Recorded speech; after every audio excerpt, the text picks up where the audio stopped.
Hello friends, welcome to my YouTube channel science classroom.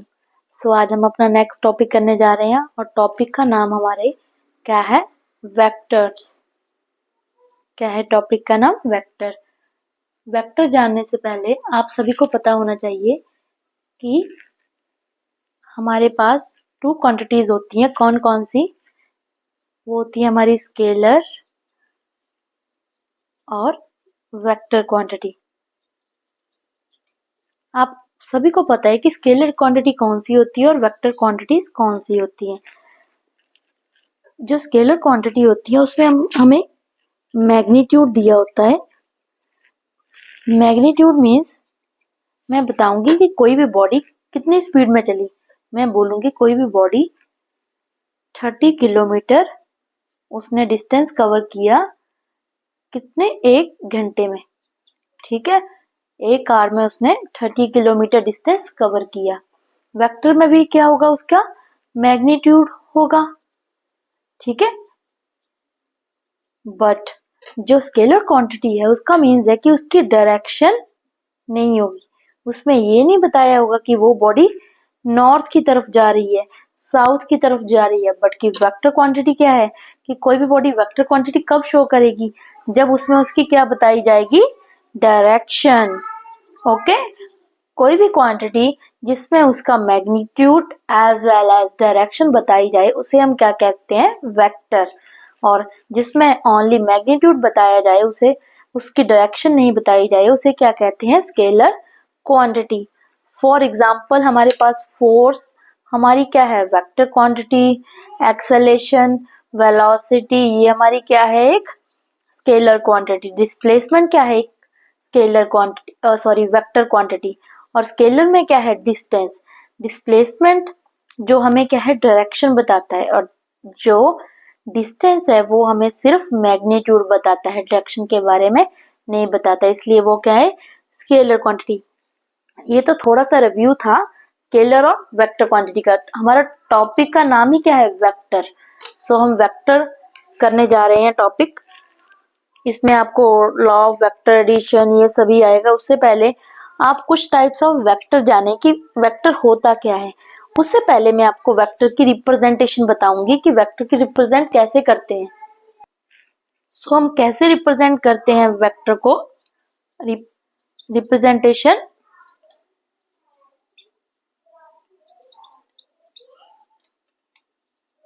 Vector को कैसे लिखते हैं हम? कोई भी वेक्टर, अगर ए वेक्टर है, मैं बोलूंगी कि ए वेक्टर, इसको कैसे लिखा जाएगा? तो मैं उसको लिखूंगी ए से। इसमें ये क्या है? ये क्या है? इसकी टेल। और ये क्या है? इसको क्या बोलते हैं हम? Head of the vector, and this is tail of vector. So friends, आगे हम क्या पढ़ेंगे? इसकी types of vector. This is type of vectors. Turn by turn आपको बताया जाएगा कि वेक्टर कौन कौन से टाइप होते हैं। फर्स्ट हमारे पास क्या है? Equal vector. इसमें आपको बताया जाएगा कि आप सभी को कि इक्वल वेक्टर कौन कौन से होते हैं। कोई भी वेक्टर्स को मैं इक्वल तब बोलूंगी जब उसका, जैसे ए और बी टू वेक्टर्स हैं, उनको मैं इक्वल वेक्टर तब बोलूंगी जब उसकी ए और बी की क्या है? Magnitude as well as direction same हो। उसके बाद हमारे पास कौन से होते हैं? Unequal vector. इक्वल वेक्टर्स में क्या था? जिसमें ए और बी दोनों इक्वल तब होंगे जब उसकी magnitude as well as direction same होंगे। और अनइक्वल में क्या होगा? जिसमें इसका magnitude same but direction different. For example A और बी मेरे को मैग्नीट्यूड दिए, इनका मैग्नीट्यूड कितना है? 40-40, और बट डायरेक्शन क्या है? एक की साउथ है तो दूसरे की वेस्ट है। इसका मीन्स वो क्या है? Unequal vector. फॉर एग्जाम्पल एक इधर को जा रहा है, दूसरा इधर को जा रहा है, पर है मैग्नीट्यूड कितना? 40-40। इससे क्या आएगा? वो क्या है? एक अनइक्वल वेक्टर। और थर्ड हमारा कौन सा है फिर? पैरेलल। किसी भी वेक्टर को मैं पैरेलल वेक्टर कब बोलूंगी, जिसमें उसकी क्या है, डायरेक्शन सेम, मैग्नीट्यूड सेम भी हो सकता है, डिफरेंट भी हो सकता है। फॉर एग्जाम्पल वेक्टर ए और vector B both are parallel, vector A and vector B both are parallel. इसमें क्या है, हमेशा इसकी जो डायरेक्शन होगी वो हमेशा सेम होगी। ये इधर साइड जा रहा है तो ये भी इस साइड जा रहा होगा, ठीक है। बट इसका जो मैग्नीट्यूड है वो सेम भी हो सकता है, डिफर भी हो सकता है। उसे हम क्या बोलते हैं, पैरेलल वेक्टर्स। देन हमारे पास फोर्थ कौन सा है, एंटी पैरेलल वेक्टर। आप सभी को नाम से ही पता लग रहा होगा कि एंटी पैरेलल मीन्स जिसमें क्या है, पैरेलल मीन्स इसमें एंगल कितना है, 0, और एंटी पैरेलल मीन्स डायरेक्शन क्या होगी, ऑपोजिट। ये कौन सी एग्जांपल है, ये पैरेलल की है, ये किसकी है, एंटी पैरेलल की, ठीक है। एक इस साइड को जा रहा है तो दूसरा इस साइड को, एंगल 180। इसमें क्या है, डायरेक्शन ऑपोजिट, इसमें डायरेक्शन सेम थी, इसमें डायरेक्शन ऑपोजिट। और नेक्स्ट हमारे पास कौन सा है, कोलीनियर। कोलीनियर क्या है, कोलीनियर मीन्स सेम लाइन में आते हैं। फॉर एग्जाम्पल जैसे कि आपने पैरेलल देखा था, पैरेलल में भी डायरेक्शन सेम थी, बट इसमें क्या है, ये देखो इसका हेड इसकी टेल को, मतलब ऐसे एक ही लाइन में चल रही है, उसको क्या बोलते हैं हम, कोलीनियर। पैरेलल मीन्स ऐसे, ठीक है। ये क्या है मेरे पास, कोलीनियर। और देन क्या आता है, कोप्लेनर। प्लेन नाम से पता लग रहा होगा आपको, कोप्लेनर मीन्स जिसमें क्या है, कोई भी वेक्टर जो सेम प्लेन में आते हो, कोई भी वेक्टर जो एक प्लेन के अंदर में आते हो उसे क्या कहते हैं, कोप्लेनर। ओके। उसके आगे क्या होता है, कॉनकरेंट। कॉनकरेंट कॉनकरेंट कॉनकरेंट वेक्टर।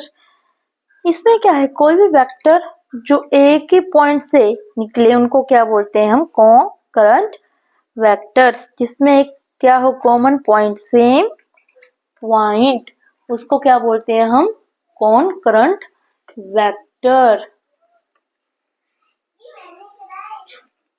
ओके। देन हमारे पास क्या आता है, जीरो। जीरो वेक्टर किसको बोलेंगे, जीरो वेक्टर मीन्स उसका मैग्नीट्यूड ही क्या है, 0। उसको क्या मैं बोलूंगी, जीरो वेक्टर। और देन मेरे पास क्या है, ये इंपॉर्टेंट वेक्टर्स हैं। आपको आपके एग्जाम में, फाइनल एग्जाम में आपको आ सकती है, डेफिनेशन आ सकती है 1 नंबर की, define zero vector, define unit vector. Unit vector are those whose magnitude are 1। नाम से ही पता लग रहा है, यूनिट मीन्स 1, ठीक है। ये सारे जो मैंने वेक्टर्स बताए, आपको 1 नंबर का इसमें से पेपर में क्वेश्चन आ सकता है, या आगे आपको कोई भी क्वेश्चन सॉल्व करने में इसमें हेल्प मिल सकती है। जनरल एक सिंपल सी नॉलेज थी। सो नेक्स्ट ऐसे ही टॉपिक है आगे, अगला हम देखते हैं। सो आपने इसमें क्या देखा, एक आपको ये समझ होनी चाहिए यूनिट वेक्टर क्या होता है। यूनिट वेक्टर में हमेशा जो यूनिट वेक्टर है, इट प्रोवाइड्स डायरेक्शन। आपको एक एमसीक्यू की फॉर्म में भी आ सकता है, आपके एचपी टेट जो बच्चे ऐसे तैयारी कर रहे हैं उसमें किसी में भी आ सकता है। It provide direction. क्या है यूनिट वेक्टर, अगर मैं यहाँ पे कुछ भी आ सकता है, ए बी सी कुछ भी, ए का वेक्टर इज इक्वल टू, मैंने क्या देखा, vector is equal to magnitude उसका multiply direction. Okay, you know very well. And magnitude of A, magnitude means कोई वैल्यू होगी, ठीक है। तो मैं लिखूंगी ए मैग्नीट्यूड की फॉर्म में, ठीक है, मल्टीप्लाई डायरेक्शन कैप, ठीक है। ये होता है वेक्टर, क्या होता है, मैग्नीट्यूड मल्टीप्लाई, ये क्या है, डायरेक्शन। और जो डायरेक्शन थी वही क्या है, मैंने कि जो यूनिट वेक्टर है वो क्या प्रोवाइड कर रहा है, डायरेक्शन। तो मैं ए कैप को क्या लिख सकती हूँ, unit vector. So A cap is equal to, so मेरे पास जब मैं इसको इधर लेके जाऊंगी तो मेरे पास A cap means unit vector की वैल्यू क्या आएगी, वेक्टर अपॉन इट्स मैग्नीट्यूड। यही हमारा फॉर्मूला बनता है यूनिट वेक्टर का। Unit vector is equal to vector upon its magnitude. So unit vector के बाद हम देखने जा रहे हैं orthogonal unit vector. So orthogonal unit vector, orthogonal का मीन्स आप सभी को पता है, means perpendicular. Perpendicular means 90 degree. So जैसे कि आपको कोई भी वेक्टर दिए हो, मैं आपको बताऊंगी एक्स एक्सिस, वाई एक्सिस और जेड एक्सिस में दिए हो। मीन्स आप कोई भी ए बी और सी कोई वेक्टर दिए हो, जिसमें क्या है, इसका यूनिट वेक्टर क्या है, आई कैप, इसका जेड का क्या है, के, और इसका j. Means along x axis magnitude of I is equal to 1, along y axis magnitude of j is equal to 1, along along z axis के वेक्टर का magnitude is equal to 1। Okay, so इसके साथ ही आपको कुछ numericals दिए जाएंगे, जो कि आपको पेपर में भी कुछ शॉर्ट न्यूमेरिकल आ सकता है। इसी के साथ वो हम कुछ देखते हैं, जिसमें आपको इसमें कार्टेशियन कोऑर्डिनेट्स निकालने, इसमें कोऑर्डिनेट्स निकालने का पता लगेगा कि एक्स एक्सिस हो, वाई एक्सिस हो, तो आप कैसे कोऑर्डिनेट्स निकाल सकते हो। फॉर एग्जाम्पल मैं आपको सिंपल से शुरू करती हूँ। एक क्वेश्चन है आपके लिए, a force of 10 Newton, 10 Newton क्यों लिखा, ये भी आपको पता होना चाहिए कि फोर्स का यूनिट क्या होता है, Newton, is in x direction. कोई भी मेरे पास फोर्स है, कितनी न्यूटन है, बोल रहे हैं कि 10 न्यूटन है। जो 10 न्यूटन फोर्स दी हुई है, कौन सी डायरेक्शन में है, ओनली एक्स डायरेक्शन। मीन्स जो मैंने आपको बताया उसमें क्या है, ये सारे तो है जीरो, सिर्फ क्या है एक एक्स एक्सिस, मीन्स आई था सिर्फ उधर, तो एक्स एक्सिस की तरफ कितनी मूव कर रही है फोर्स, 10 न्यूटन। तो आपको पता है vector is equal to magnitude into direction. जो डायरेक्शन थी वो क्या था मेरा, यूनिट वेक्टर, वो क्या था, एफ कैप आ जाएगा। ठीक है, और इसमें जो डायरेक्शन दी है वो क्या है, आई कैप। आपको बताया था डायरेक्शन इसमें एक्स एक्सिस में कौन सी है, आई कैप, वाई में कौन सी है मेरे पास, जे कैप, और जेड में कौन सी है, के कैप। तो मैं आपको vector is equal to F magnitude means कितनी वैल्यू दी हुई है मेरे को। ठीक है, जैसे कि मैग्नीट्यूड आप समझ सकते हो कोई भी क्वांटिटी की वैल्यू, मतलब जैसे कि मैं बता दूं ये जो मैंने मार्कर पकड़ा हुआ है, इस कितने ग्राम का है, ये उसका क्या हुआ, मैग्नीट्यूड। ठीक है, इसका वेट क्या है, ऐसी फोर्स क्या है, कितनी फोर्स लगी है, वो उसका मैग्नीट्यूड आएगा, उसमें क्या आएगा, 10 न्यूटन। और जो एफ कैप मीन्स उसका यूनिट वेक्टर, और कितना है इसका, आई कैप। और अगर कोई पूछे आपसे कि जे और के, इसका तो जीरो, क्योंकि वो ओनली एक्स डायरेक्शन में मूव करेगा।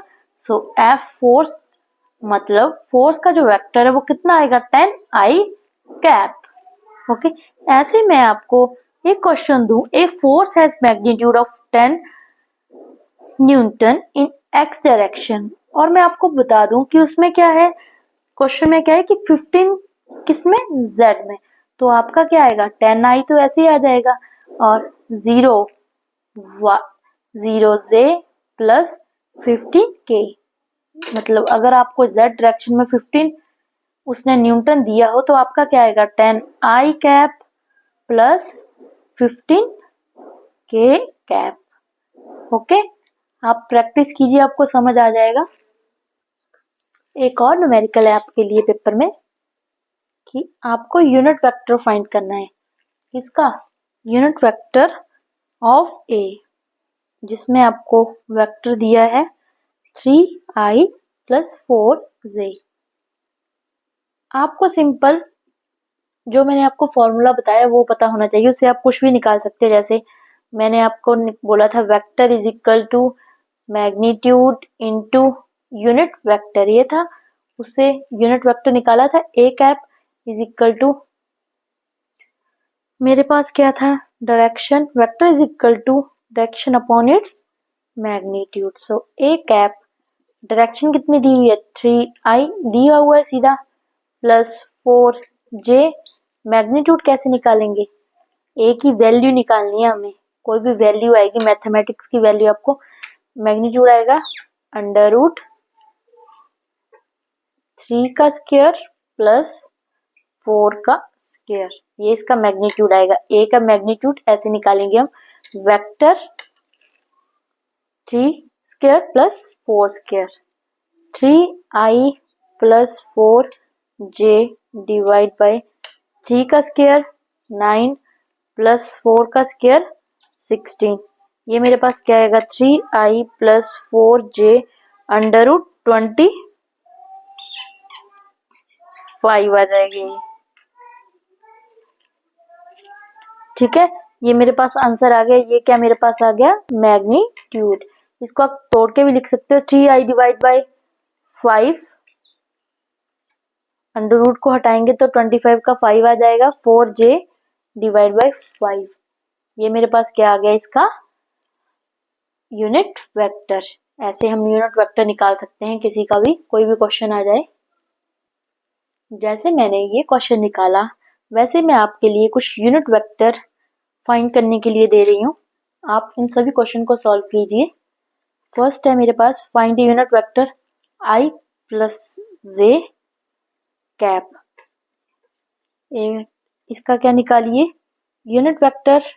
सेकंड यूनिट वेक्टर निकालिए i plus j plus k cap, इसका निकालिए। देन वेक्टर, इसका निकालिए i माइनस j का। Then a is equal to i plus j minus 2k। इसके ऊपर कैप लगानी जरूरी है, क्योंकि कैप अगर नहीं लगाओगे तो आपकी डायरेक्शन नहीं शो करेगी। आपको मैंने पहले ही बताया है, आई कैप मीन्स डायरेक्शन किसकी शो कर रहा है, एक्स एक्सिस की। जे कैप मीन्स डायरेक्शन किसकी शो कर रहा है, वाई एक्सिस की। के कैप डायरेक्शन किसकी शो कर रहा है, जेड एक्सिस की। कैप लगाना जरूरी है, वही हमारी क्या है, डायरेक्शन शो कर रहा है। इसीलिए आप इन सभी की क्या फाइंड कीजिए, find a unit vector in the direction of, इन सभी की फाइंड करके मुझे कमेंट में दीजिए।